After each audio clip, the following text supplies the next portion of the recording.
우리 창세기 1장 14절로 19절 넷째 날 주의 음성을 듣겠습니다. 창세기 1장 14절부터 19절 넷째 날 함께 읽겠습니다. 시작. 하나님이 가라사대 하늘에 궁창에 광명이 있어 주야를 나누게 하라. 또 그 광명으로 하여 징조와 사시와 일자와 연한이 이르라. 또 그 광명이 하늘에 궁창에 있어 땅에 빛이라 하시고 그대로 되니라. 하나님이 두 큰 광명을 만드사 큰 광명으로 낮을 주관하게 하시고 작은 광명으로 밤을 주관하게 하시며 또 별들을 만드시고 하나님이 그것들을 하늘의 궁창에 두어 땅에 비추게 하시며 주야를 주관하게 하시며 빛과 어둠을 나누게 하시니라. 하나님 보시기에 좋았더라. 저녁이 되고 아침이 되니 이는 넷째 날이니라. 아멘. 지금 우리가 넷째 날을 나누고 있습니다만 이 넷째 날이 아주 중요한, 가장 중요한, 창조 전체에서 가장 중요한 부분이다, 이렇게 말씀을 드립니다. 이거 제 입장에서 그렇다는 뜻입니다. 복음서도 마태복음, 마가복음, 누가복음, 요한복음 다 중요하죠. 근데 제 입장에서 말하자면 누가복음이 가장 중요하다. 어떤 의미에서 그러는 거냐 하면 복음서의 정중앙이 누가복음이다. 그러니까 누가복음의 왼편에 있느냐 오른편에 있느냐, 즉 누가복음의 앞에 있느냐 누가복음의 뒤에 있느냐에 따라서 의미가 완전히 달라진다. 그러니까 누가복음이, 복음서에서 보시면 누가복음이 신앙의 기준이에요. 기준. 누가복음의 신앙의 기준. 자, 우선 왼쪽 앞에 있는 것들을 생각해 보면 마태복음이죠. 첫 번째 대상이 유대인이다. 그죠? 그래서 마태복음은요, 구약 성경을 가장 많이 인용을 하고 있죠. 이미 마태복음의 대상자는 구약 성경을 알고 있는 분들이니까, 자, 성경에 이렇게 말하고 있지 않느냐, 아브라함 때에, 창세기 때 이렇게 하지 않았느냐 하면서 설명하는 구조로 마태복음이 이제 기록이 돼 있죠. 그 다음에 마가복음 1차적 대상이 이방인입니다. 이방인. 마가복음은 이방인들을 대상으로 하고 있는 거죠. 물론 첫 번째가 그렇단 말이죠. 모든 사람을 위한 것이지만, 그래서 1차적 대상은 이방인이기 때문에 마가복음은 16장, 짧은, 복음서 중에 제일 짧음에도 불구하고 기적 사건이 가장 많아요. 그러니까 아직 말씀이 없는 분들, 구약 성경이 없는 분들한테 일단 뭐 해야 돼? 일단 먹어보고 보게 하는 거죠. 그죠? 그러니까 기적적으로 설명하는 장면이 아주 많이 나온다. 그리고 이제 누가복음은 어떻게 되느냐? 그죠? 누가복음은 참 신기하다. 족보가 어떻게 되어 있냐면 밑에서부터 위로 올라간다. 그러니까 누가복음은 이런 거라 그랬어요. 마태복음 유대인이든 마가복음 이방인이 됐던, 그죠? 유대인이든 이방인이든 하면서 누가복음은 이렇게 되는 거예요. 인간이, 사람이, 그죠? 신앙생활을 어떻게 하는 거냐? 유대인이 됐던 이방인이 됐던 간에 사람이 신앙생활을 어떻게 해야 되느냐. 그래서 누가복음은, 그죠? 1차적 대상이 유대인도 아니고 이방인도 아니고, 아니 물론 유대인, 이방인 다 포함되는 건데 1차적 대상을 뭐라고 표현했냐면 데오빌로 각하. 이게 중요하다. 그죠? 유대인, 그럼 유대인 전체, 이방인 전체 이렇게 되는 건데 누가복음은 전체가 아니라 누구예요? 어떤 한 사람, 개인 한 사람을 지적하고 있어요. 그러니까 누가복음은 누구를 위해 썼다? 데오빌로 각하라는 사람이다. 그런데 그 사람이 사실은 누군지 문헌에 나와 있지 않아요. 역사적으로도 이분이 어떤 분인지 몰라. 근데 그게 하나님의 묘수다. 어떤 사람인지를 모르니까 그럼 누구를 말하는 거야? 나 개인, 내가 유대인이든 이방인이든 나 개인에게 말하려고 그러는 거구나. 이런 의미로 받아들일 수가 있죠. 근데 뒤에 칭호가 각하 이렇게 되어 있어요. 지금 말씀을 전하는 자와 말씀을 받는 자가 어떻게 서로 사이가 그렇게 깊고 좋은 사이는 아니야. 왜? 호칭, 상대의 세상적 호칭을 붙이고 있으니까. 그래서 누가복음이 그렇게 시작되는데 누가복음이 2편이죠. 사도행전에는 어떻게 출발하고 있습니까? 데오빌로 뭐가 빠졌어요? 각하가 빠졌죠. 다시 말하면 누가복음은 누가 구원받을 수 있느냐, 구원은 어떻게 받을 수 있느냐 하는 이야기가 되는데 족보 얘기가 어떻게 된다고요? 맨 밑에 예수로부터 시작해서 어디로 올라갑니까? 하나님까지 올라가죠. 신앙은 어떻게 하는 거다? 밑에서 위로. 하나님이 다 준비해 놓으셨으니까 뭐 하는 거예요? 내가 그 하나님을 바라보는 거요. 하나님께 문을 여는 거요. 이게 신앙의 원리가 되겠죠. 그래서 누가복음은 반드시 밑에서부터 위로 올라가는 족보로 이야기가 돼 있고, 마태복음, 그죠? 마태복음의 족보는 어떻게 돼 있어요? 위에서 밑으로 내려오는데 어디가 끊겼어요? 아브람 위쪽이 끊겼죠. 그건 하나님이 일방적으로 역사하시고 은혜를 주셨다, 이런 얘기가 되겠죠. 이제 그렇게 해서는 온전한 관계가 이루어지지 않는 걸 말하려고 그러는 것이죠. 이제 그런 다음에, 그죠? 사도행전에서는 데오빌로여 이렇게 말하고 있으니까 서로, 그죠? 좀 거리가 있었던 관계가 어떻게 됐다? 해결됐다. 형제가 됐다. 그런 말이죠. 그래서 사도행전에서는 오직 뭡니까? 제목은 사도행전이지만 의미가 뭐였어요? 성령행전. 즉, 데오빌로 각하. 유대인이든 이방인이든, 그죠? 개인. 하나님과 인간의 개인 사이. 그것은 무엇으로 이루어진다? 사도행전, 성령으로 이루어진다. 제 말이 이해되겠죠? 이렇게 이제 누가복음이 아주 중요한 기준이 된다. 제가 이제 곧 준비가 되는 대로 누가복음 강해를 시작하려고 한다 말씀을 드렸던 것처럼, 이제 그것을 창세기 1장에서 보게 되면 저는 그렇게 생각해요. 매일매일이 다 중요한데 이 넷째 날이 아주 중요한 날이다. 넷째 날을 제대로 이해하면 앞에서 첫째 날, 둘째 날, 셋째 날 왜 그렇게 하셨는지가 더 확연하게 보여지게 되고, 그리고 이제 다섯째 날, 여섯째 날 왜 저렇게 창조하는 모습으로 우리에게 뭘 말하려고 그러는지가 넷째 날을 통해서 아주 확연하게 구분된다. 아멘입니까? 자, 계속해서 보면 넷째 날의 아주 중요한 요소는 결국은 이런 거라고 말씀을 드렸어요. 결국 넷째 날을 한 줄로 정리하면 넷째 날은 뭘 만들었단 말이냐? 빛을 만들었다는 말이다. 그런데 넷째 날을 읽다가 보면 그냥 빛을 만드셨다, 그렇게 써있지 않고 자꾸 뭘 강조하는 뜻으로 쓰이냐면 빛은 빛인데 광채, 빛은 빛인데 물체. 이게 아주 중요하죠. 여러분들은 이미 그죠? 다른 신앙 시간들을 통해서 이런 내용들을 많이 들으셨기 때문에 결국은 하나님이 뭘 얘기하려고 그러는 거냐? 빛은 빛인데 왜 물체, 광채로 표현하는 걸까? 빛은 빛인데 실체, 이런 것을 이제 말하려고 그러는 거거든요. 다시 얘기하면, 그죠? 넷째 날 빛을 만드셨는데 자꾸 광채를 만들었다. 큰 광명이니 작은 광명이니 그렇게 광채를 만들었다. 이렇게 이제 강조하고 있는 것이죠. 그러면 빛을 왜 만들었느냐 하고 넷째 날 다 보니까 써 있지 않지만 표현이 어떻게 되어 있어요? 어디를 비췄다?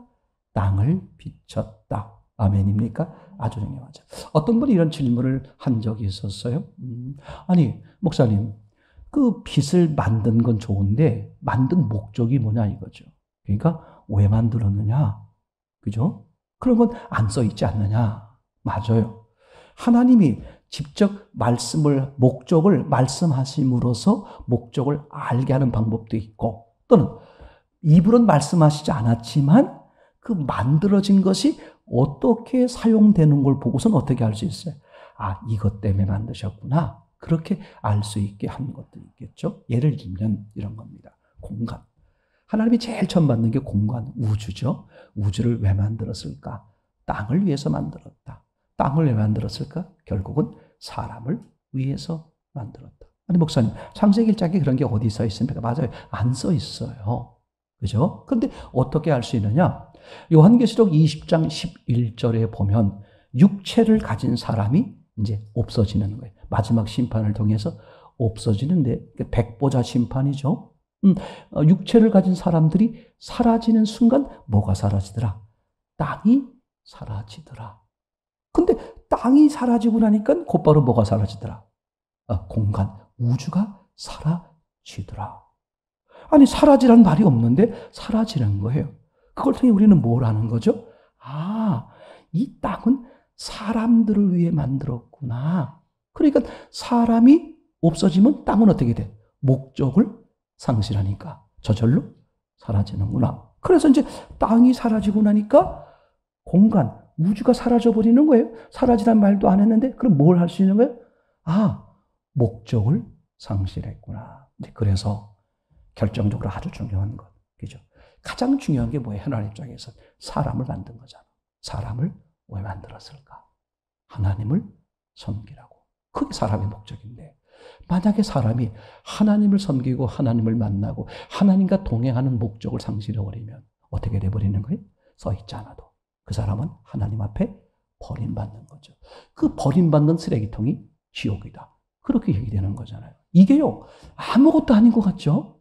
사람들은 너무 단순하고요, 악한 향에 섰는 거야. 자꾸 이 사운드로 결정하고 이야기하려고 그래. 내가 눈으로 봐야만, 내가 귀로 들어야만, 내가 손으로 만져봐야만, 내가 느낌, 내 감정에 어떤 감동이 있어야만 뭐가 있는 것처럼.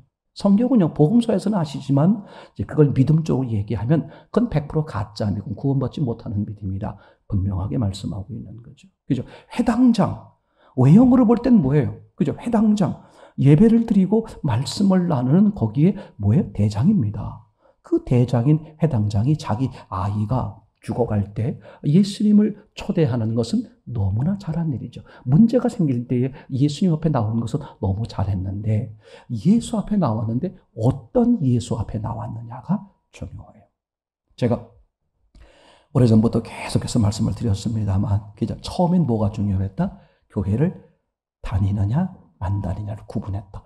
저분은 교회 다니는데, 제가 옛날에 그런 얘기 들은 적 있어요. 이제 시골 거지 전도 여행을 청년들하고 저 청년 시절에 거지 전도 여행을 갔는데, 저 충청남도 저 산골 막 갔는데, 그분들 이제 일하다가 그 뭡니까? 이제 그 논밭에서 뭘 잡수세요? 이제 그렇게 우리가 거기 가서 이제 전도하게 됐는데, 그분들 중에 한 분이 이 사람들이 서울서 온 사람이래. 서울서. 옛날엔 어떻게 구분했어? 서울과 시골 이렇게 구분하는 거예요. 서울서 온 사람이래. 피부가 저렇게, 저는 초콜릿 우유를 많이 먹어서 그런지 피부가 거친 편이거든요. 근데 저를 보면서 저렇게 피부가 깨끗하고 곱다고 막 그렇게 하고 이제 그런 기억이 납니다. 우리 교회를 처음 나갈 때는 어떤 게 있었냐면, 교회를 다니는 사람은 이분 교회 다니는데, 그럼 뭔가 세상과는 다르다, 그렇게 인식을 해줬어요. 근데 이제 이게 타락하면서 어떻게 됐습니까? 교회를 다니는 사람들 중에 둘로 나눠진다 그랬죠. 예수 믿는 사람과 예수 안 믿는 사람. 그죠? 구분된다고 그랬죠. 교회 다닌다고 돼? 너 진짜 예수 믿는 거야? 이렇게 이제 구분되는 시대가 됐죠. 근데 그것도 타락해가지고 어떤 일이 벌어졌어요? 예수 믿는 사람들 중에, 그죠? 어떤 예수를 믿느냐가 중요했죠. 하나님이신 예수를 믿는 거냐? 네 삶을, 네 어떤 것을 도와주는 그런 선지자 예수를 믿는 거냐? 그걸로 이제 뭐가 또 이게 구분이 되는 시대가 됐겠죠. 그것도 타락해서 점점 더 변해서 어떻게 됐습니까? 하나님이신 예수를 누구로 믿느냐? 너의 주인으로 믿느냐? 친구로 믿느냐? 필요할 때마다 가끔 전 보러 가듯이 가끔 필요할 때 도움받는 그런 분으로 여기는 것이냐? 아니면 네 삶의 완전한 주인으로 믿는 것이냐? 제 말이 이해되겠죠? 이게 점점 이제 구분되어지면서, 보세요. 처음부터 범위가 넓었다가 점점 좁아지면서, 그래서 누가복음 18장 8절에 예수님 하늘에서 오신 분, 인자죠. 인자가 올 때에 믿음을 보겠느냐, 그렇게 말씀하셨죠. 그렇죠? 그러니까 사람들이 생각하는 믿음과 하나님이 보시는 믿음이 다르다. 이게 이제 우리의 관건입니다. 이 시대의 관건입니다. 그죠? 그냥 예수 믿는다 안 믿는다 당연히 그걸로 끝나야 되는데, 세상이 타락하다 보니까 예수 믿는 사람들이 변질되다 보니까 예수님을 어떻게 믿느냐, 어떤 예수님을 어떻게 믿느냐, 이런 얘기가 되는 거잖아요. 이거 굉장히 중요한 의미가 되겠죠. 이게 항상 우리는 이 생각, 이걸 절대로 놓치면 대단히 이제 위험할 수 있다. 자, 다시 이제 돌아오면 이렇습니다. 이 넷째 날에 대한 얘기가 왜 자꾸 제가 중요하다고 말하는 거냐면, 이게 앞뒤, 먼저 번 앞에 거와 그리고 앞으로 이어질 뒤에 것들을 제대로 방향을 잡아주는, 중심을 잡아주는 역할을 이 넷째 날이 하기 때문에 그런 거라고 그랬고요. 이제 그래서 하나님은 빛을 만들었음에도 불구하고 광채를 만들었다. 그리고 왜 만들었는지는 써 있지 않은데 어떻게 돼요? 만들어진 그 물체가 만들어진 그 창조물이 쓰임새를 보면 이건 뭐 때문에 만들었구나. 그렇게 알 수 있는 거라고 그랬죠. 이제 그래서 이 빛은 결국은 땅을 비추기 위해서였다. 이제 그게 문제였다. 왜? 이미 땅을 비추는 빛은 있었다 없었다. 첫째 날 있었다 그런 얘기죠. 그래서 우리가 생각해 본 게 그러면 첫 번째 만든 빛, 그죠? 첫째 날 그리고 넷째 날 만들 빛은 이 빛의 성질이 어떠냐? 그죠? 물리적으로 봤을 때 빛의 성질이 어떠냐? 빛의 성질이 같다 말씀을 드렸죠. 결정적 이유가 뭐라고 그랬습니까? 바로 식물이 존재할 수 있었기 때문에 첫째 날에 빛을 비침받은 이 셋째 날 식물이 하루 존재했잖아요. 그죠? 빛이 없으면 식물은 존재를 못하는 거죠. 어떤 분은 그렇게 말하기도 합니다. 아니 목사님, 뭐 빛이 잠깐 없다고 하루쯤 빛이 없다고 해서 식물이 죽습니까? 예, 죽습니다. 아니 목사님 그런 소리 하시지 마세요. 저 빛이 안 들어오는 지하실, 지하 3층에다가 그죠? 식물을 갖다 놓고 하루 아니라 한 달쯤 놔도 어떻게 돼? 식물이 죽어 안 죽어? 안 죽죠, 그죠? 그 목사님 그 틀리지 않아요. 그 빛, 지하실에 가둬 놔가지고 없는 빛과 원래 빛이 없는 것은 완전 다른 거죠. 원래 빛 자체가 없으면 제 좁은 상식으로 더 어떻게 확실하게 구분되는지 모르겠지만 제가 알고 있는 좁은 상식으로 보면 그죠? 얼음 덩어리가 되는 거죠. 완전 그러니까 생명체가 존재할 수가 없는 거예요. 맞습니까? 근데 저 지하 한 구석에 막 보름씩 한 달씩 놔둬도 식물이 때로는 살 수 있는 이유가 뭐냐면 아주 미약한 빛이 있거나 아니면 빛이 이미 존재함으로 생긴 기본적인 열이 있잖아요. 그죠? 지구가 따뜻하다든지 이런 것이 다 있기 때문에 그게 존재할 수 있는 것이지 아예 처음부터 빛 자체가 없다면 어떻게 된다? 식물은 단 1초도 아무리 창조하셔도 존재 자체가 불가능해요. 그죠? 그러니까 그 식물이 첫째 빛을 쬐고 살아남았단 말이죠. 그럼 그때만 쬐고 살아남았는데 둘 번째 빛 만들었을 때 식물이 죽었다 그러면 첫 번째 빛과 두 번째 빛이 물리적으로 다른데 여전히 살아남았으니까 식물 입장에선 그죠? 첫 번째 빛과 두 번째 빛은 어떻다?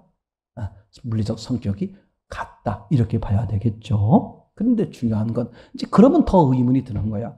그럼 같은 빛을 왜 두 번 만들어야 했을까 하는 얘기가 되겠죠. 자, 그래서 이제 우리가 표현할 때 빛 A, 빛 B 이렇게 또는 첫 번째 빛, 두 번째 빛 이렇게 표현할 수 있겠죠.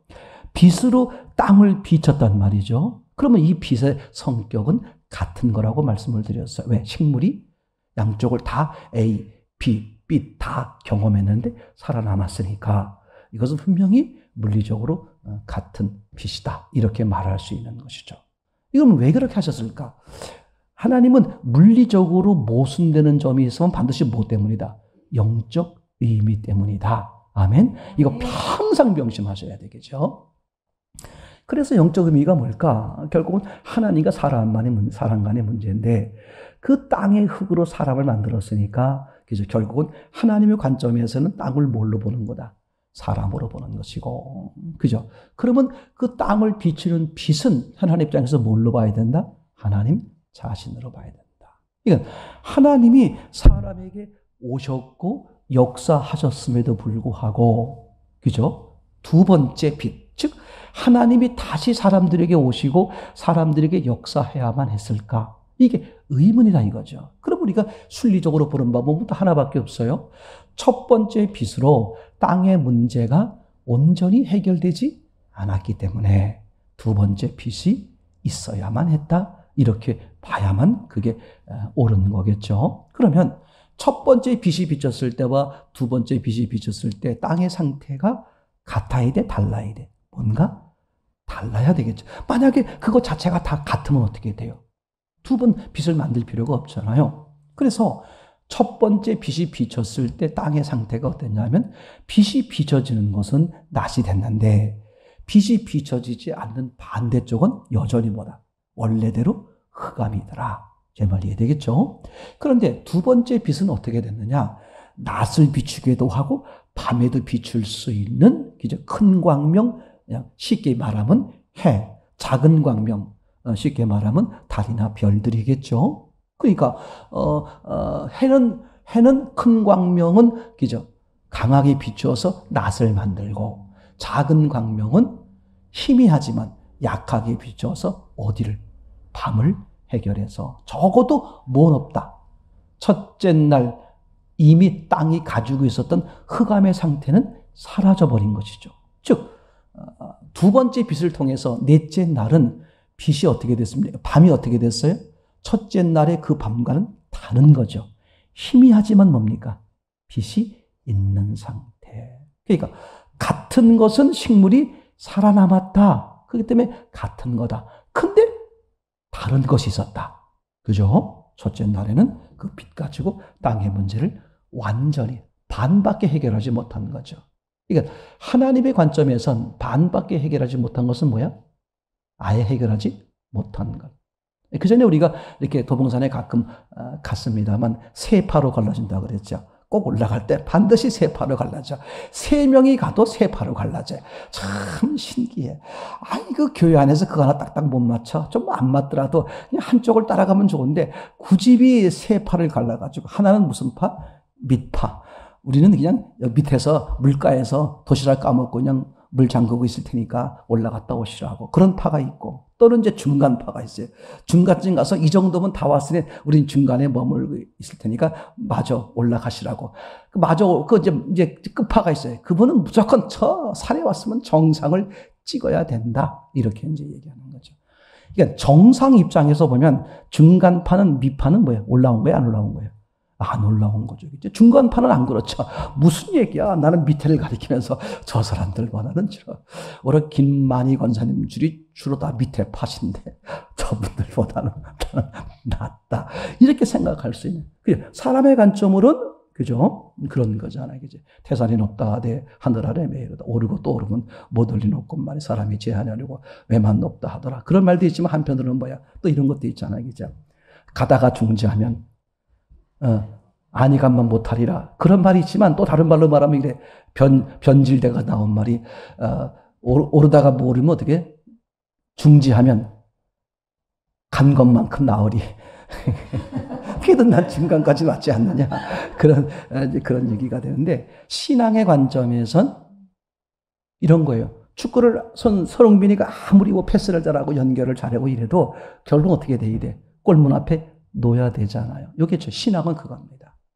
그래서 구원받았어. 그래서 하나님을 만났어. 여기까지잖아요. 이게 안 되면 어떻게 돼야 돼? 처음 나온 사람이나, 그죠? 중간에 머물러 있는 사람이나, 이게 참 무서운 거예요. 이제 그래서 우리는 신앙을 바로 알고, 그리고 하나님이 원하시는 그 끝점이 있지 않습니까? 결정적인 원하시는 그것까지 이루는 게 신앙이 아주 중요한 거죠. 절대 있잖아요. 예수님은 내가 이렇게 뭘 헌신하고 수고하고 뭐 이렇게 애쓰고 한 거, 이런 걸 보시는 거 아닙니다. 꼭 명심하세요. 어떤 분들은 그렇게 말하고, 저 집사님, 저 권사님 정말 헌신 많이 하고 정말 수고 많이 하고, 야, 참 저분 대단하셔. 그렇게 말할 수 있죠. 근데 본인한테 물어보세요. 당신 정말 참 애쓰고 수고하고 참 이렇게 당신 집은 천국이죠. 그죠?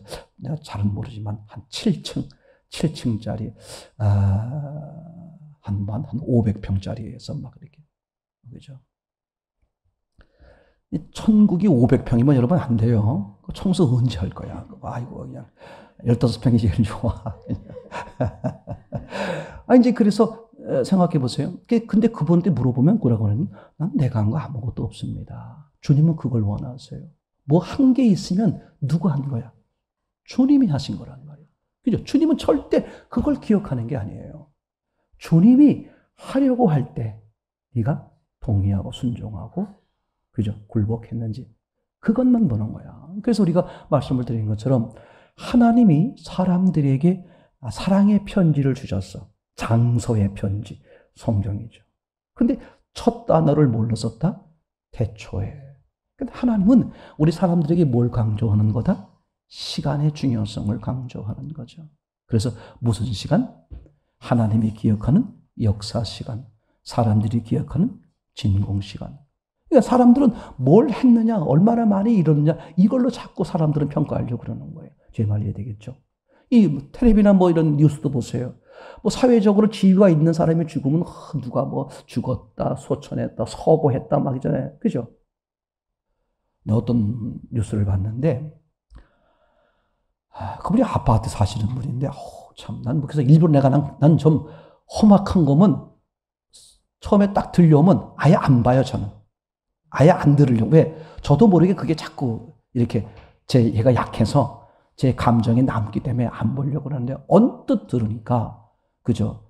아파트에서 죽었는데, 목이 맨 채 시신이 저기 뭐라 그러지? 미이라.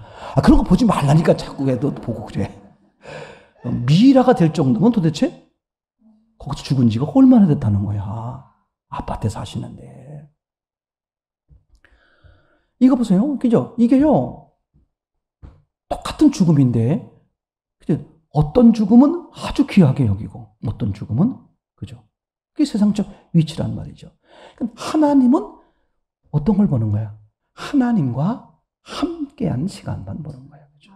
이게 중요해요. 하나님 딱 하나 보는 거예요. 얼마나 많이 뭘 이뤘느냐, 세상에서 얼마나 많은 일을 했느냐, 얼마나 많은 사람을 도왔느냐, 얼마나 헌신을 했느냐, 그죠? 근데 그건 절대 거짓말입니다. 그 사람이 정말 수고하고 애쓰고 헌신했어. 근데 그분은 뭐라고 말한다고? 하나님이 하셨다고. 근데 하나님이 해놓고요. 하나님은 또 하나님이 해놓고 뭐라고 말하느냐? 하나님이 하셨어요. 라고 여기는 그 고백을 받으셔. 기뻐하셔서. 그리고 뭐라고 말해? 아니, 이거 네가 한 거야. 그리고 상급을 주신단 말이에요. 이거죠. 우리는 사실은 이래요. 어떤 사람이든 간에 다 하나님이 100% 하시는 겁니다. 그 믿음이라는 게 뭐야? 큰 것만, 암이 걸렸어, 뭐 절대절명의 사업에 문제가 생겼어, 큰 건을 해결해 주시는 하나님만 기억하는 초보신앙은 그래요. 근데 깊은 신앙이 되면 어떻게 돼? 숨 쉬는 것조차도 이게 하나님의 은혜라는 게 알아지는 거야. 하나님의 은혜로 여겨야지 이게 아니라, 와, 손가락 하나 움직이는 것도 하나님의 은혜였구나. 이미 행하신 그걸 발견하고 뭐 하는 거예요? 그러니까 믿음 좋은 사람은요, 아주 작은 것, 아주 하찮은 거 하나조차도 하나님이 하셨어. 그죠? 그러니까 똑같이 모든 분들이 앉으셔서 하나님이 하셨습니다, 이렇게 고백하더라도 그 사람의 내면에 하나님이 하셨어의 퍼센트는 어떻게 되겠어? 다르죠. 그럼 하나님은 어떻게 하시느냐? 그 퍼센트대로 하나님이 네가 그렇게 고백했으니 네 믿음대로 된다, 네 말대로 될지어다. 야, 이게 얼마나 놀라운 건지 몰라요. 정말 하나님이 다 해놓으시고 하나님이 하셨구나 라는 게 아주 세세하게 내 모든 삶 가운데에 하나님의 간섭이었구나, 그게 점점 발견되어지는 거. 그래서 그걸 고백하는 게 신앙이다. 넷째 날 다시 돌아오면 이런 얘기가 되겠죠. 결국은 첫째 빚으로 해결하지 못한 것을 두 번째 빚, 넷째 날 해결하시는 거다. 그러면 이제 첫째 빚과 두 번째 빚의 큰 차이가 뭘까? 똑같은 하나님이란 말이죠. 그죠? 똑같은 빚이요, 똑같은 하나님인데 왜 차이가 있을까? 첫 번째 빚은 땅을 온전히 해결 못하는데 두 번째 빚은 땅을 온전히 해결하고, 첫 번째 하나님의 역사는 사람을 온전히 해결하지 못했는데 두 번째 하나님의 역사는 왜 온전히 사람을 해결하는 걸까? 어떤 차이가 있을까? 이걸 미리 써놓은 거야. 우리가 미리 알아야 될 이유가 딱 하나 있기 때문에 그래. 만약에 우리가 미리 알아야 될 이유가 없어, 뭐 하나님이 그렇게 하시고 하나님이 알아서 그냥 뭐 첫 번째 실패하고 두 번째 성공하시고 그럼 되는 거지 뭐. 왜 이걸 미리 써놨을까? 이게 놀라운 거예요. 인격적이라는 문제 때문에 그래. 내가 동의를 해야만, 내가 그 상황을 알고 동의를 해야만 될 수 있도록. 자, 잊어버릴까봐 생각나는 잠깐만 얘기해 볼게요. 지금 땅의 문제가 어떤 상태에 있었죠? 1장 2절. 혼돈, 공허, 흑암. 이제 그러면 왜 그런 순서일까? 또 반대로 생각해 보세요. 그럼 하나님이 땅의 문제를 해결해 갈 때 어떤 순서로 해결해 가? 혼돈, 공허, 흑암. 이런 생각 안 해보셨어요? 이걸 바꾸면 어때? 그죠? 바꿔서 하면 어떤 얘기죠? 왜 땅의 문제, 곧 사람의 문제죠? 사람이 왜 혼돈, 공허, 흑암일까? 그리고 왜 이 순서로 해결할까? 다시 말하면 이 순서로 해결해야만 사람의 문제 해결이 된다. 대표적으로 말씀드릴게요. 넷째 날과 셋째 날. 그러니까 셋째 날 식물 창조와 넷째 날 두 번째 빛의 창조를 순서를 바꾸면 돼요. 그러면 어떻게 해결해? 문제가 땅의 문제가 혼돈, 공허, 흑암이 있을지라도, 그죠? 하나님이 어떤 식으로 해결하면 돼? 혼돈, 그 다음에 빛을 먼저 왔으니까 흑암, 그 다음에 식물이 들어갔으니까 생명, 이렇게 해결하면 되잖아요. 근데 그것이 해결이 안 된다. 우린 모르지만 누구는? 하나님은 아시니까. 그럼 이제 왜 해결이 안 될까? 한번 생각해 봐요. 잠깐만 생각해 보시죠. 땅이 혼돈한다. 그죠? 무슨 뜻이에요? 땅이 혼돈한다는 것은 혼란에 빠졌다. 아주 결정적인 게 뭘까요? 옳고 그름을 구분하지 못한다. 그래서 어디에 빠지는 거예요? 착각에 빠지는 것이죠. 맞습니까? 그러니까 옳고 그름을 이걸 못하는 거야. 다시 말하면 무슨 힘이 없는 거야? 분별력이 없는 거죠. 그죠? 분별력을 간단하게 말하면 뭐야? 분별할 수 있는 능력이 없는 거란 말이죠. 그래서 하나님이 첫 번째 해결하는 게 뭐야? 능력, 힘을 해결하는 거야. 그게 뭐였죠? 중력이었죠. 즉, 다시 말하면 무질서한 땅의 문제를 어떻게 하는 거야?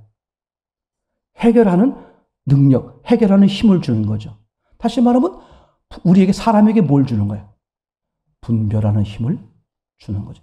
왜 분별하는 힘이 있어야 되느냐? 중요해요. 이게 아무것도 아닌 게 아닙니다. 예수님이 어떤 분인지를 우리가 분별을 해야 돼, 몰라야 돼?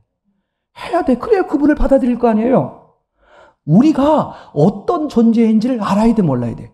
죽은 자요, 죄인이요, 소망이 없는 자임을 알아야 돼, 몰라야 돼? 이게 분별이 필요한 거야. 그래서 하나님 먼저 역사하시면 분별할 능력을 주는 거예요. 오, 나는 죽은 자고 이 예수님이 어떻게 나의 생명이구나. 그래서 그죠? 뭐 첫 번째 뭐였죠? 혼돈. 이걸 분별을 못하는 거란 말이에요. 그죠? 그래서 분별의 능력. 땅으로 말하면 무질서를 질서에 힘이 생기게 하는 것이고, 사람으로 말하면 분별 못하는 걸 분별할 수 있는 능력이 생기게 하는 거예요. 그래서 두 번째 뭐합니까? 그래서 진짜 생명이신 예수님을 받아들이게 하려고 그러는 거죠. 그럼 생명을 받아들이게 되면 어떻게 된다? 눈이 밝아지는 거죠. 그렇죠? 여러분, 창세기 3장에 보게 되면 하나님을 떠났더니 사람에게 나타난 현상 중에 하나가 뭐였어요? 눈이 어두워지는 것. 성경엔 밝아졌다고 써 있지만 그건 어느 관점에서? 육적 관점에서는 밝아지는 거죠. 그죠? 하나님이 떠나고 나니까 눈의 시각이 바뀌는 거잖아요. 그래서 하나님이 없는 사람들의 세상을 뭐라고 말해? 어둠이다. 그래서 요한복음 1장 5절에서도 그죠? 하나님이 세상에 오실 때 무엇으로? 빛으로. 이해가 되겠죠. 그죠? 이게 얼마나 간단한 얘기예요. 다시 말해볼게요. 넷째 날, 그죠? 첫 번째 빛은 실패했는데 이 넷째 날 만든 두 번째 빛은 왜 성공하는 걸까? 그래서 뭐가 다른가 봤더니, 그죠? 첫 번째 빛은 참 놀라워요. 제가 이제 오늘 요 얘기를 차근차근 잘 드리려고 그러는 겁니다. 첫 번째 빛과 두 번째 빛은 물리적 성질이 같다. 식물 때문에 말씀을 드렸죠?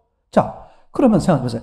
같은 빛을 두 번 만들었으니까 만약에 첫 번째 빛과 두 번째 빛이 물리적인 성질이 다르다면 분명히 뭐예요? 목적이 다를 테니까 둘 다 존재해야 되겠죠. 근데 만약에 이게 물리적 성질이 같다면 둘 다 존재할 일이 있다 없다?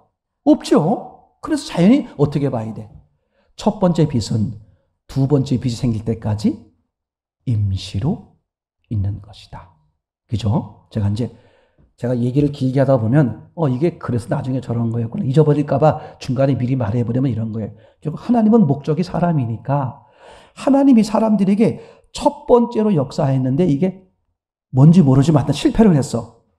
그럼 하나님은 어떻게 하겠어요? 그걸 계속하겠어요? 다른 방법으로 하겠어? 제 말이 해야 되겠죠. 이게 중요한. 사람도 마찬가지야. 뭐를 시도하고 뭘 하는데 이게 실패했단 말이야. 그럼 어떻게 하겠어요?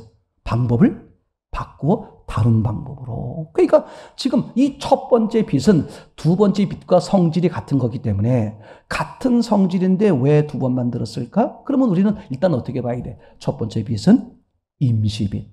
즉 두 번째 빛이 존재하기까지만 필요한 거다. 뭐가 필요하니까? 식물이 필요하니까. 근데 식물이 왜 먼저 만들었을까? 그죠? 하나님이 없는 사람들에게 나타나는 영적 현상을 말하려고. 첫 번째가 뭐였죠? 혼돈. 그 다음에 공허. 그 다음에 흑암. 요 순서 때문에 일부러 생명을 말하려고 하는 식물을, 그죠? 두 번째 빛. 땅의 흑암을 완전히 해결하는 두 번째 빛을 만들기 전에 먼저 만드는 거야. 사람의 영적 문제를 해결하는 순서를 우리에게 보여주기 위해서 말이죠. 여기까지 이해가 되겠죠? 자, 그래서 첫 번째 빛은 두 번째 빛과 물리적 성질이 같기 때문에 어떻게 봐야 된다? 첫 번째 빛은 잠시, 언제까지? 두 번째 빛이 있기까지. 그러니까 물리적 입장에서는 식물이 보존하도록 이렇게 이제 보는 게 맞다. 여기까지 이해가 되겠죠?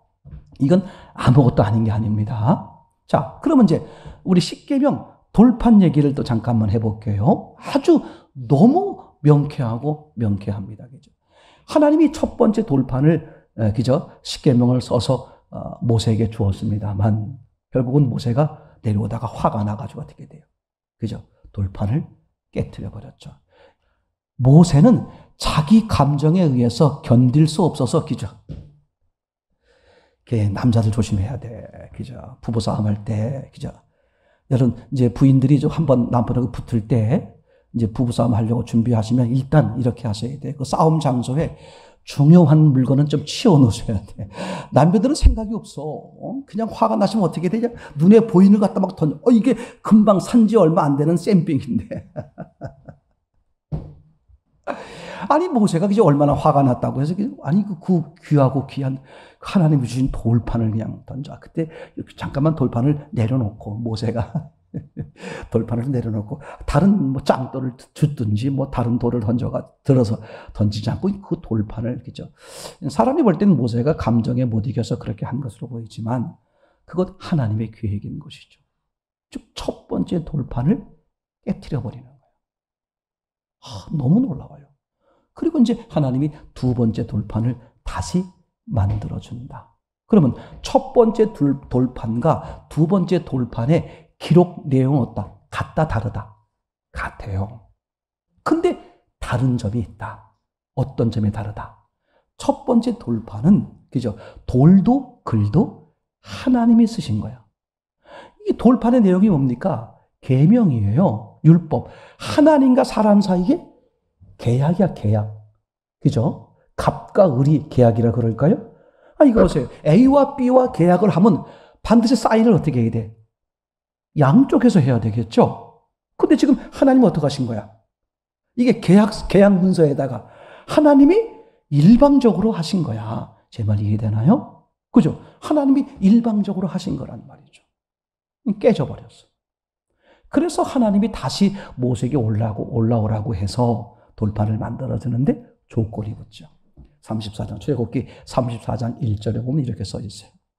내가 지난번에 만들어준 돌판이 있지? 그 돌판 모양 그대로 네가 만들어 와라.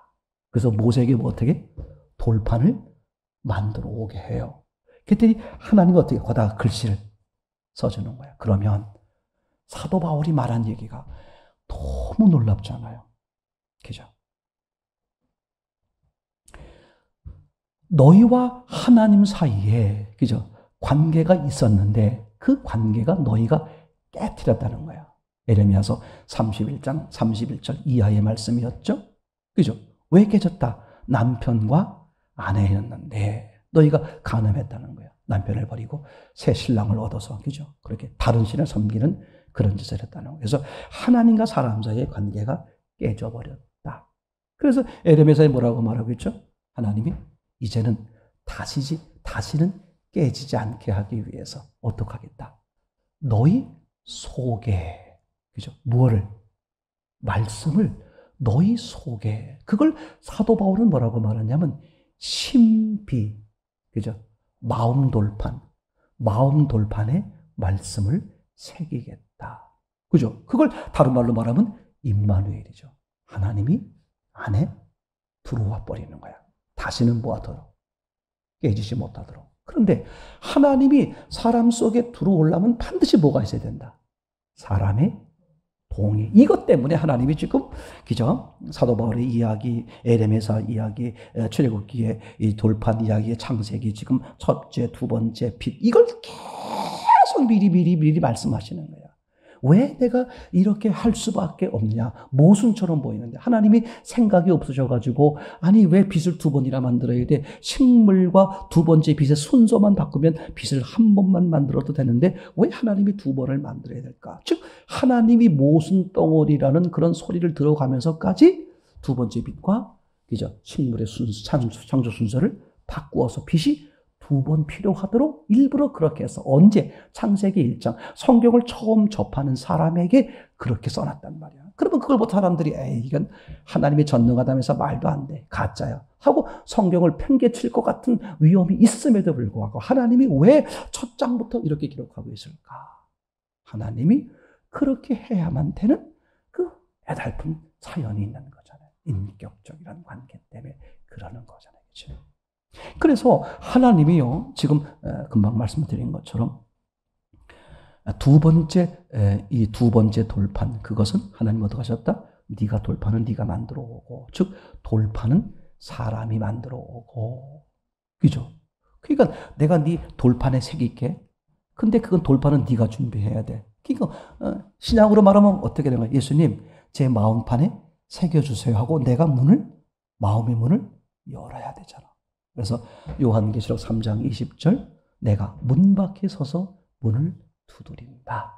누구든지, 조건이 없어. 누구든지 그죠? 음성을 듣고, 이게 분별이야. 그죠?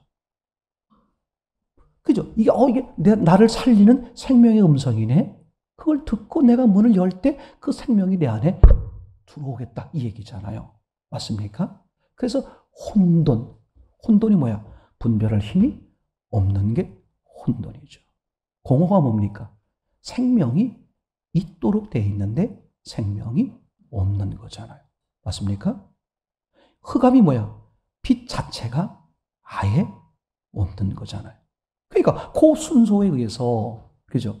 분별할 능력이 생겨서 나는 죽은 자요, 저 예수님이 나를 살리는 유일한 생명이시네. 이걸 내가 분별을 하게 되고, 그 분별의 은혜를 주셔서 분별하게 돼. 그래서 그분을 받아들이는 거죠. 그렇죠? 맞습니까? 그랬더니 어떻게 돼? 내가 눈을 뜨게 됐다, 밝게 됐다, 이런 얘기잖아요. 이걸 다 뭐 하는 거예요, 지금? 미리미리 수천 년의 역사를 통해서 미리미리 보여주시고 말씀하시고. 맞습니까? 그래서 오직 내 동의를 받기 위해서 이렇게 하나님이 지금 하시는 모습이잖아요. 자, 다시 돌아오면, 그래서 이 빛, 제가 말씀드리는 이제 빛 A, 첫 번째 빛 B, 두 번째 빛이라고 말할 수 있겠죠. 빛 A와 빛 B는 같은 것인데 다른 부분이 있다. 그죠? 그래서 빛 A는 임시적이다. 빛 같은 것이니까 빛 B가 존재할 때까지만 임시로 존재하게 하는 거다. 근데 그걸 왜 임시로 존재하게 해야 되느냐? 그죠? 처음부터 빛 B를 만들면 되잖아. 근데 왜 임시로 있다가 없어지는 빛 A를 만들어야 되느냐? 하나님이 사람에게 실제로 역사하는 방법 때문에 그런 거거든요. 사람은 하나님을 알아본다, 못 알아본다? 못 알아봐. 더더군다나 영인데 어떻게 알아봐요?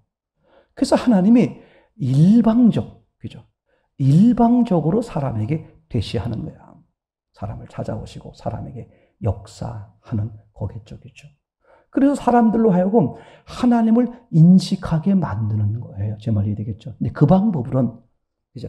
하나님이 목적하는 사람을 얻을 수 있다, 없다? 얻을 수 없다. 즉, 첫 번째 역사하고 첫 번째 찾아오는 방식으로는 실패하시는 거란 말이죠. 이제 그것을 과정을 설명하기 위해서 일부러 빛 A, 빛 B 이렇게 하는 것이라고 그랬죠. 이제 그래서 정리하면 빛 A는 임시다.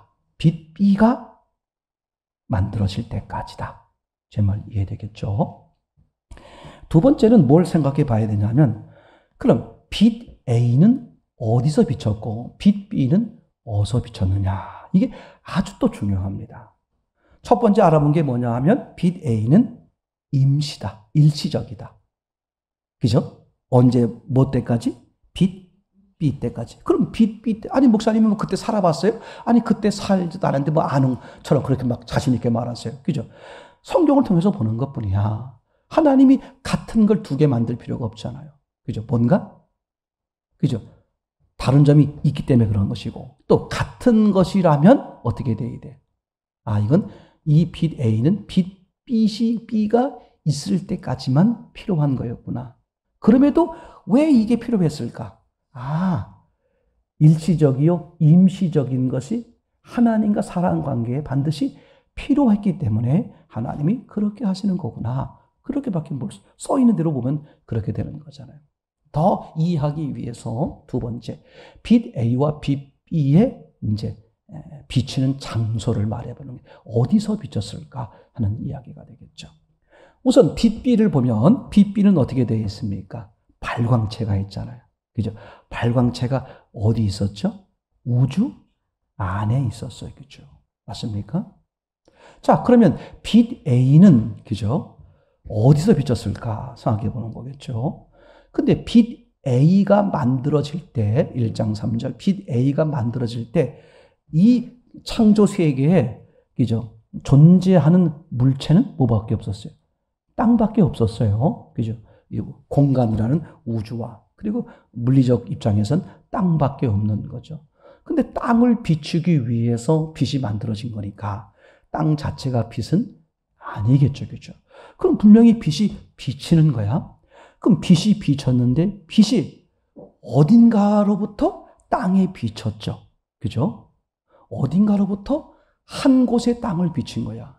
빛이 넓게 퍼져 있어가지고 땅 전체를 다 비친 게 아니라고 기록되어 있죠. 왜냐하면 뭐가 생겼기 때문에? 낮과 밤이 생겼기 때문에 빛은 일정한 어느 곳에서 비춰오는 거죠. 그죠? 그런데 왜 땅이 낮과 밤이 될 수밖에 없었을까? 그거는 창세기 1장 5절 때문에 그렇죠. 저녁이 되고 아침이 되니 땅이 움직인다. 자전 이렇게 얘기죠. 그러니까 첫째 날 땅이 만들어지는 순간부터 이미 뭐가 있었다? 땅에 자전이 있었다. 이렇게 볼 수밖에 없죠. 그건 또 왜 그렇게 만들었을까? 하나님이 왜 땅을 돌게 만들었을까? 그건 사람 때문이다. 항상 물리적 입장에서 문제가 생기면 사람 쪽을 보는 거예요. 사람이 그러하다. 사람의 그죠? 마음이 어떻다? 아침 다르고 저녁 다르고 그죠? 그걸 보는 거예요. 지금 하나님이 그 사람을 염두에 두고 사람을 닮은 땅을 만들어서 땅이 어떻게 됐다? 그죠? 움직이니까 빛은 그대로 있고 땅이 움직이니까 비춰지는 곳이 뭐가 돼버려? 예, 낮이 돼버리고 비춰지지 않는 것은 밤이 돼버리더라. 근데 아주 중요한 점은 그죠? 아침이 되고 저녁이 되니 우리는 하루를 그렇게 말한단 말이죠. 모든 사람이 그렇게 지금도 사용합니다. 그때 왜 성경은 저녁이 되고 아침이 되니 마치 반대로 써 있다. 그러면 이건 이상하잖아요. 사람들이 생활하기는 뭐예요? 아침이 되고 저녁. 하루 그럼 뭐야? 아침부터 저녁을 다 하루라고 말해요. 그럼 하나님이 그걸 미처 몰라가지고 저녁이 되고 하루가 되니 이는 첫째 날 하루다. 하나님은 그렇게 말했단 말이죠. 그럼 반드시 하나님이 모순처럼 보이는 건 다시 뭐와 관계가 있다? 사람과 관계가 있다. 이런 얘기 하려고 그러는 거예요. 사람은 처음엔 뭐다? 저녁이었다. 그리고 아침이 된다. 이 얘기 하려고 그러는 거야. 그래서 창세기 1장 2절에 사람으로 상징되는 땅이 어떻다? 흑암, 저녁, 밤이란 말이야. 밤. 게다가 빛을 받아들이면 뭐가 돼? 낮이 되는 거죠. 이거를 결정적으로 아주 완전하게 해결하는 방법이 마태복음 28장 1절 예수님의 부활이다. 나는 이 사건이요, 상상 못하게 중요한 사건이라는 게 너무나 확인하고 확인되어지는 거예요. 그래서 지금도 마찬가지입니다. 그죠? 사도행전에 17장에 표현되어 있고 고린도전서 15장에 표현되어 있지만 예수님의 부활이 왜 중요하냐? 그죠? 예수님의 부활을 거론하는 것은 두 가지 의미가 있어요. 나쁜 쪽으로 보면 뭐가 있다? 심판날이 정해졌다. 이 뜻이고, 또 좋은 쪽으로 말하면 이렇게 되는 거예요. 누구라고 할지라도 어떤 사람, 머리가 나쁘고 좋고 어떤 악하고 추하고 더럽고 상관없이 어떤 누구라고 할지라도 구원받을 수 있는 기회가 열려져 있다. 이게 예수님의 부활이죠. 그래서 마태복음 28장 1절 이하에 보게 되면 예수님이 부활하시는데 어쩐 일이 벌어지느냐? 너무 신기해. 뭐가 사라졌다? 저녁이 사라져, 밤이 사라져버려요. 야, 이건 진짜 어떻게 성경을 이렇게 쓸 수 있을까? 그죠? 제가 왜 이런 말씀 드리냐면 20세기, 21세기 지금까지도 이 구절을 보면서 밤이 사라져버렸네? 이거를 여전히 모르시는 분들이 신앙생활 가운데 무진장 많아요. 근데 이거를 기록한 마태, 지금부터 2000년 전이잖아요. 그럼 뭘 근거야? 4000년 전 창세기 1장에 저녁이 되고 아침이 되니 이 얘기를 2000년 전에 마태는 어떻게 했어요? 이게 예수님의 부활로 저녁이 되고 아침이 되니 하루의 개념이 육적 개념은 그대로 있는데 영적 개념은 어떻게 돼버렸어요? 아침이 되고 아침이 되니 계속 뭐야? 예수님 만나고 나면 어떻게 돼요? 부활하신 예수님 만나고 나면 예수님이 빛이니까 그 사람에게 뭐가 사라져버렸어요?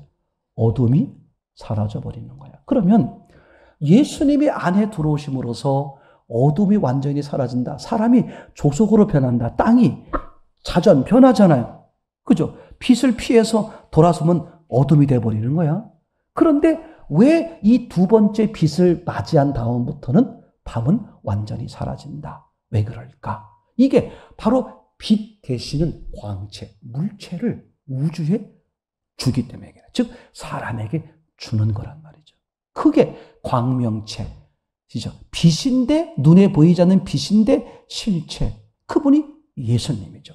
예수님이 아예 어떻게 우리 안에 들어와 버리니까 우리가 혹 하나님을 멀리한다고 할지, 혹 하나님을 멀리한다고 할지라도 어두운 아주 희미한 빛은 그대로 있다. 이게요, 얼마나 중요하게 우리에게 전체적으로 말하는 장면인지 몰라요.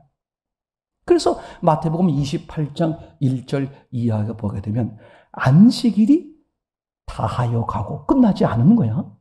그리고 안식 후 첫날이 되려는 아직 시작이 안 된 거야. 그러니까 지금 시간으로 말하면 저녁 한 6시쯤이라 그럴까요? 그죠? 그 유대인들의 그 저녁이 되면 아침이 되는 개념을 보통 해가 질 때를 기준으로 하는 거잖아요. 해가 질 때부터 그 다음 해가 질 때까지를 하루로 보는 거잖아요. 그러니까 저녁부터 저녁까지가 하루란 말이죠. 근데 부활하신 예수님이 부활하시는 날 어떤 일이 벌어졌느냐? 안식일이 다하여 가고 이제 저녁이 막 시작되려는 거야. 아직 안식일이 안 끝난 거야. 한 5시 50분이 됐다 그럴까? 이거 정확하지 않아요. 하여튼 그렇게 이제 해가 막 지려고 하는 시점, 끝나지 않았어. 그리고 안식 후 첫날이 되고가 아니라 되려는 그 시점인데 성경에 뭐라고 써 있냐면 새벽에 이렇게 써 있어요. 그러면 뭐가 사라져 버린 거야? 분명히 안식일이 끝나면 뭐가 와야 돼? 저녁이 와야 돼요. 그래서 밤이 깊어져 가지고 새벽이 와야 되거든요. 근데 저녁하고 밤이 바뀐 게 아니라 사라져버린 거예요. 없어져버렸어요. 그러니까 영의 세계에선 하나님 안에서 뭐가 없다? 어둠은 없다. 이게 구원이야. 이게 얼마나 명쾌한 건지 몰라요. 얼마나 명쾌한 건지. 그러니까 생각을 해보세요. 지금 하나님은 이 결론을 말하기 위해서 지금 넷째 날에 두 번째 빛으로 설명을 하는 건데, 자, 계속해서 보시죠. 첫 번째 빛은 일시적이다. 두 번째 빛이 있기까지다. 근데 첫 번째 빛이 있어야만 했다. 왜냐하면 결국은 땅은 사람인데 하나님이 사람에게 역사할 때 첫 번째 역사하는 것으로선 실패. 표현이 이상하지만 하나님의 계획이지만 하나님의 목적적 입장에서 보면 실패하시는 것이다. 그래서 두 번째 똑같은 빛, 똑같은 하나님이신데 방법을 달리해서 두 번째 빛으로 땅의 문제를 해결하신다. 두 번째 방법으로 하나님이 역사하신다. 그게 뭐다? 빛으로 보세요. 그럼 두 번째 빛은 어떻게 해결했느냐?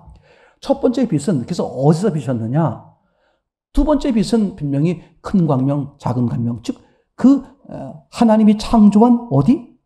우주 안에 있는 빛으로 비치게 했어요. 그럼 첫 번째 빛은 어떻게 되느냐? 물체가 없었단 말이에요. 땅 밖에는 없었어. 그럼 땅 자체는 빛이 아니죠. 그럼 하나님이 비쳤는데 어디서 비쳤다고 봐야 되느냐? 중요하죠. 두 번째 빛은 하나님이 창조한 창조세계 안에 두었으니까 첫 번째 빛은 어떻게 하셨다? 우주 밖. 이렇게 봐야만 그게 이제 얘기가, 그죠? 앞뒤가 맞는 얘기가 되겠죠. 그러니까 하나님이 우주 밖에서 어디, 쉽게 말하면 우주를 비치는 거란 말이야. 땅을 비치는 거야. 지금 얘기했죠? 그게 해결이 되더라, 안 되더라? 우주 밖에 있었기 때문에. 그래서 이제 하나님이 두 번째 빛은 어떻게 한다? 아예 우주 안에, 즉, 사람 안에 들어오는 것으로. 대신에 어떻게? 광채, 발광체. 어떻게? 실체로 들어오시는 것으로서, 맞습니까? 땅의 어둠의 문제. 결국은 땅의 어둠이 해결된다는 것은 뭐가 해결되는 거예요? 우주의 어둠이 해결되는 거잖아요. 그 어둠을 해결하는 방식으로 하나님이 지금 창세기 1장에 기록하고 있다. 그죠? 자, 그러면 이제 또 계속해서 이제 보겠습니다. 그래서 아까 말씀드렸던 것처럼 첫째는 출애굽기 사건, 첫 번째 돌판과 두 번째 돌판의 차이를 분명하게 알겠죠. 첫 번째 돌판, 하나님과 사람과의 약속, 계명, 언약, 계약서란 말이에요. 근데 첫 번째는 돌도 하나님이, 글씨도 하나님이, 즉 하나님이 일방적으로 맺은 언약, 계약서다. 그건 뭐야? 하나님 관점에선 쌍방적으로, 그죠? 서로 인격적으로 관계를 이루고 싶은 거니까 그건 임시야. 깨지는 거죠. 중요하죠. 그죠? 그래서 두 번째 돌판, 그것은 반드시 누가 만들어 와야 돼? 사람이 내 마음에 하나님의 말씀을 기록해 주세요. 내 속에 하나님이 들어와 주세요. 그죠? 이렇게 지금 예레미야서 31장 31, 32, 33절에 첫 번째 돌판이 깨진 다음부터 하나님이 두 번째 돌판, 두 번째 언약을 미리 말씀해 놓으셨죠. 그리고 요한복음 14장 16절, 17절에 예수님이 이렇게 말씀하셨어요. 내가 너희를 떠난다. 근데 두려워하지 마. 근심하지 마. 그죠? 아버지께서 뭘 보내주신다? 보혜사를 보내주신다. 17절. 저는 진리의 영이다. 그죠? 너희 속에 들어와서 영원히 함께 계실 것이다. 그죠? 그리고 사도행전 2장에 바로 그 보혜사 성령이 사람 심령 속으로 처음으로 들어오는 사건. 그래서 성령 강림절. 다른 말로 말하면 성령 침례. 이렇게 되는 거겠죠. 그렇죠? 제 말이 되겠죠? 이게요, 아무것도 아닌 게 아니야. 아무것도 아닌 게 아니야. 성령이 역사하는 것과 성령이 내주하는 것은 의미가 완전히 다릅니다. 성령이 역사하는 것은요, 얼마든지 뭐야, 바깥에서 역사할 수 있다, 없다. 그게 우주 밖에서 하나님이 땅에 역사할 수 있어, 없어요? 마찬가지 있어요. 근데 그게 하나님의 목적이 아니라 하나님은 어떻게 하고 싶은 거야? 우주 안에, 사람 안에 들어오고 싶은 거다. 대신에 조건이 있다. 그죠? 무슨 조건? 하나님이 영이라는 거. 네가 나를 받아들여야 한다는 거잖아요. 그죠? 그러니까 먼저 내가 뭐가 생겨야 돼? 분별의 힘이 생겨야 돼. 아, 다른 분이 아니라 이분이 우리를 구원할 분이구나. 아, 내가 살아있는 자가 아니라 내가 죽은 자구나.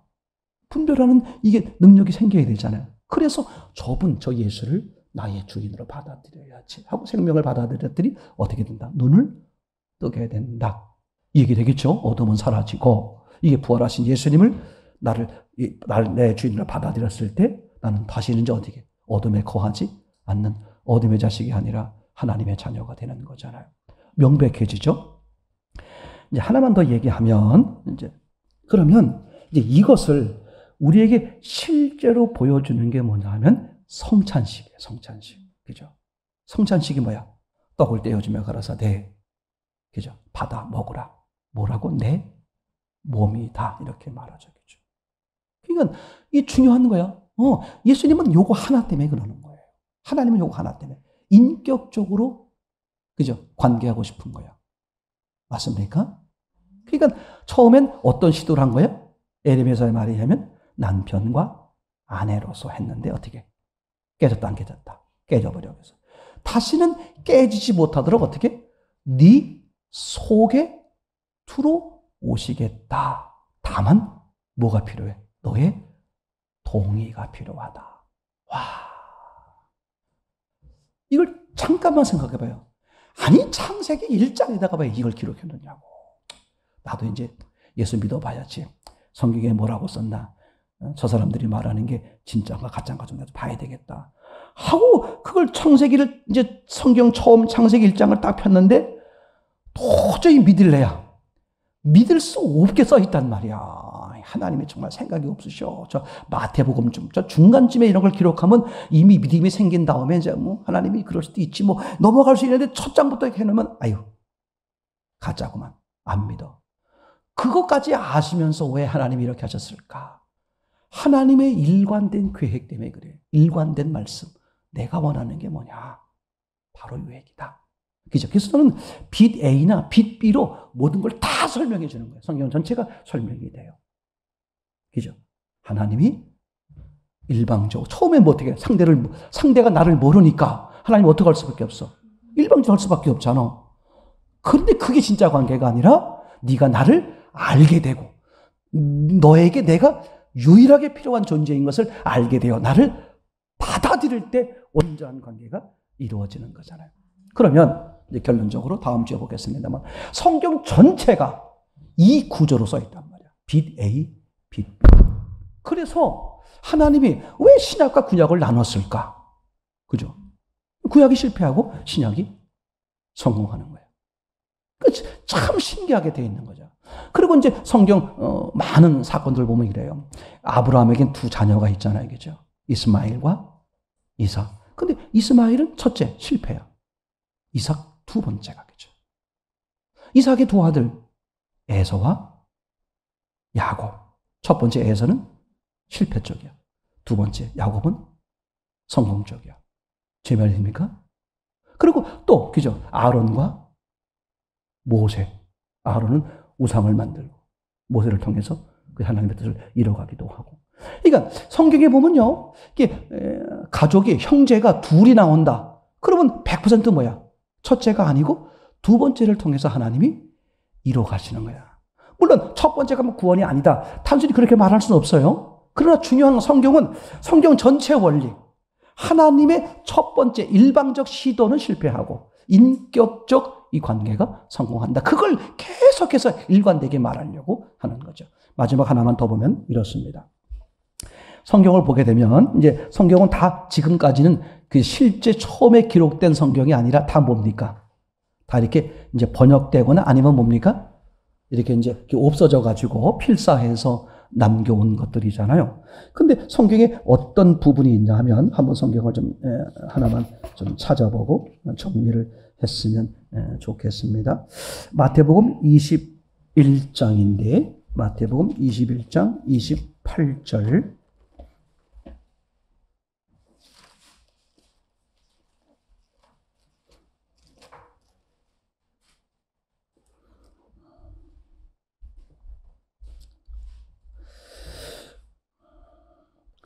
28절부터 읽어보겠습니다. 시작. 그러나 너희 생각에는 어떠하냐? 어떤 사람에게는 두 아들이 있는데 맏아들에게 가서 이르되 예 오늘 포도원에 가서 일하라 하니 대답하여 이르되 아버지 가겠나이다 하더니 가지 아니하고 둘째 아들에게 가서 또 그와 같이 말하여 대답하니 실소이다 하였다가 그 후에 뉘우치고 갔다. 이르되 둘째 아들이니이다. 아멘. 이런 얘기거든요. 첫째와 둘째가 있는데 이제 아버지가 일을 시킨 거야. 첫째는 뭐라 그랬어요? 네, 가겠습니다 하고 안 가버린 거야. 둘째는 싫어요. 하고 어떻게 됐어? 이제 가는 거죠. 이 성경이요, 참 신기해요. 여러분 이제 여러 번역본을 가지고 계시는 분들을 비교해 보면 이게 반대로 써 있어. 어떤 성경은 지금 이렇게 써 있어요. 첫째는 가라 그랬는데 간다고 해놓고 안 가고, 둘째는 안 간다고 하고 가는 걸로 돼 있고. 근데 어느 번역본에 보면 첫째는 안 간다고 했다가 가는 걸로 돼 있고, 그 다음에 둘째는 간다고 했다가 안 가는 걸로 돼 있어. 그러면 이제 번역본이 이렇게 있으면 어떤 게 맞는 거야? 둘 다 맞을 수는 없잖아요. 둘 중에 하나밖에 안 맞겠죠? 그럼 우리는 금방 뭘로 알 수 있어요? 빛 A, 빛 B 원리 때문에 아주 확신 있게 말할 수 있는 게 뭐냐 하면 첫째는 간다고 했고 안 간 거죠. 둘째는 안 간다고 하고 간 거다. 이게 이렇게 확신할 정도로 성경 전체 사건 가운데에 이렇게 둘로 비교되는 경우 있잖아요. 가인과 아벨. 언제나 첫째, 가인은 실패야. 두 번째가 성공이고. 성경이 한 번도 이 사건에서 이게 어긋난 적이 없어. 탕자의 비유. 첫째는 아웃이고 둘째가 아버지 뜻에 합한 사람으로 나오잖아요. 성경 전체가 한 번도 이 원리에서 어긋난 적이 없다. 그럼 하나님이 왜 이걸 이렇게 기록했을까? 하나님의 일관된 의도를 알게 하기 위해서 하나님이 일부러 어떻게? 첫째는 아웃이고 둘째가 아버지 뜻을 받아들이는 쪽으로 일관되게 기록하고 있어요. 이게요, 하나님께서 보면 진짜 죄송한 얘기로 말하면 하나님도 마음대로 못 쓰신 거예요. 이거를 설명하기 위해서 성경 전체를 전부 이런 식으로 기록했어요. 한 번도 이 첫째와 두 번째가 이게 반대로 되는 경우가 성경 사건 가운데 단 한 번도 없어. 이게 신기하잖아. 수많은 사람들이 하나님이 쓰신 거지만 사람 입장에서는 많은 사람들이 시대에 걸쳐서 이걸 따로따로 쓴 건데 어떻게 한 번도 모순 없이 이렇게 기록되어 있을까? 창세기 1장에 빛 A와 빛 B를 설명하기 위해서. 신기해요. 성경은 정말 하나님 말씀이고 하나님은 우리에게 뭘 원하신다? 인격적 관계. 그래서 꼭 이제 하나님의 말씀을 66권을 한마디로 줄이면 이렇다 그랬죠. 아멘? 그럼 사람이 대답할 수 있는 것은 아멘. 요거 하나 기다리는 거야. 아멘. 주의 뜻대로 하세요. 그러면 주님은 상상할 수 없는 가장 좋은 것으로 저와 여러분들에게 이미 이루신 것들을 실제가 되게 하시죠. 그런 은혜를 누리는 저와 여러분 되기를 원합니다.